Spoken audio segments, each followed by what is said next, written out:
उहे ॼाणनि उन्हनि जो कमु ॼाणे 80 ज़िले सित ते सुजावल ज़िले सित ते अचो गॾिजी सजी पंहिंजे उन्हनि अनान खे हिकिड़े पासे रखी असी मज़बूत तरीक़े सां हिन सुजावल खे मोहम्मद मूसा लगारी जे ख्वाब जी ताबीर बणाए छॾी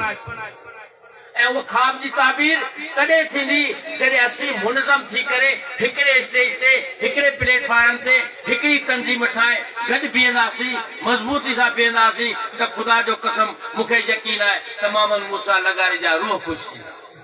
इन करे ऐं तव्हांजो वक़्तु वधीक नथो वठां पर हिकिड़ी गुज़ारिश कंदो हलां त ही ताज़ियती मेड़ाको आहे भले कंहिंसां कंहिंजा कहिड़ा बि इख़्तिलाफ़ हुजनि असांजा बि हूंदा पर 5 ॾींहं गॾु रहिया हुजूं 5 ॾींहं दोस्त रहिया हुजूं 5 ॾींहं जदोजहद में रहिया हुजूं मोहम्मद मूसा लगारी जे तॾहिं ते जेकॾहिं के माण्हू मौजूदु न आहिनि त उन्हनि ते ॻाल्हाइण मोहम्मद मूसा लगारी तॾहिं जी तोहिन इहो मुनासिब नथो लॻे। इख़्तिलाफ़ आहिनि असांजा बि आहिनि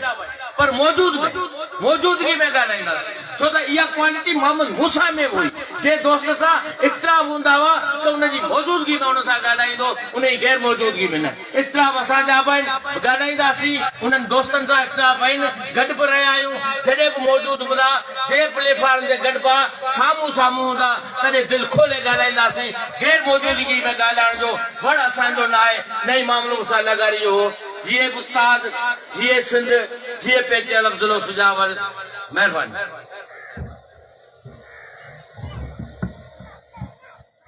पाकिस्तान पीपल्स पार्टी जिले अगवान सरदार अब्दुल वाहिद परिहार जिन हिते पैदा है असी खेन दिल जे गहराई सां भलीकार चऊं था खेन गुज़ारिश करूं था त पाण अचनि स्टेज में पेटेलुप जिले ठटे जे सदर मोहतरम मोहम्मद शरीफ चुनियो साहब के पेटेलुप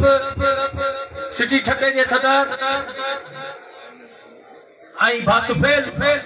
मेमण के हिते अचण ते दिल जे गहराई सां भलीकार चऊं था ऐं गुज़ारिश कंदुसि बा शरीफ चुनियो आई बातुफेल के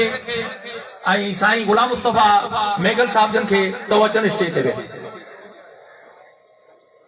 इन सां गॾु आऊं गुज़ारिश कंदुसि पाकिस्तान पीपल्स पार्टी जे अगवान शफी लगारी के तो अचन स्टेज ते अची वञनि।